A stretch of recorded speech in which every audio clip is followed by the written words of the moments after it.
Okay, in this video, I'm just going to be showing you how to change the battery inside your Acta or Acta Plus remote. Both remotes are different, but they use the same battery and they come apart in the exact same way. So first things first, you're going to need to remove the lanyard itself, which I've already done on this. So remove the lanyard, and then there are just 4 screws holding the outer casing together. So we're just going to undo those now.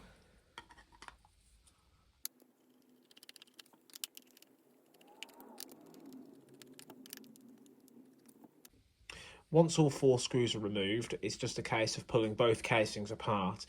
This can be a bit tough. This one isn't too bad. It just simply splits apart like so. And once you're inside, you will see the battery lead just here. All this does is just a push fit connector, so you can just gently wriggle the wires and pull it out. If you are more comfortable taking the faceboard off to get better access to this, you can do via these 4 screws here. But in most cases, just doing it the way I did is absolutely fine.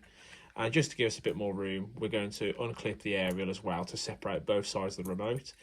So the clip simply pulls out, bends up, and then you can pull the aerial out of its locator. The remote is just simply clipped into place. So these can be a bit tricky sometimes, but they do pull out most of the time okay. If you need a bit of leverage, you can use a flat blade screwdriver. So of course, the reversal is the exact same as what we've just done, all in reverse. So new battery in, and the trickiest part now of the whole job is getting the clips back into the board itself for the battery.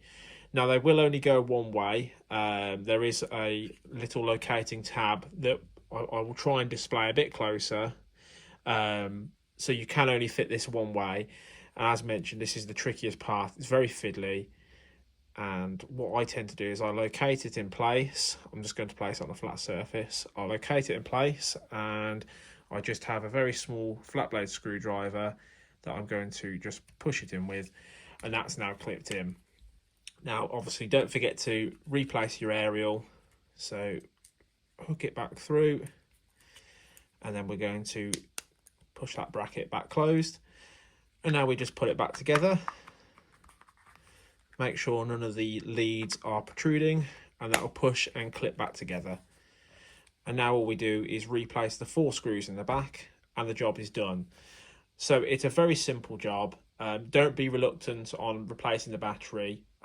You know, they will die off over a few years, and I think some people are always put off by having to do a job like this, and they will just purchase a remote, and of course a battery itself is much cheaper. So it's definitely a doable job, and we do carry the batteries in stock as well.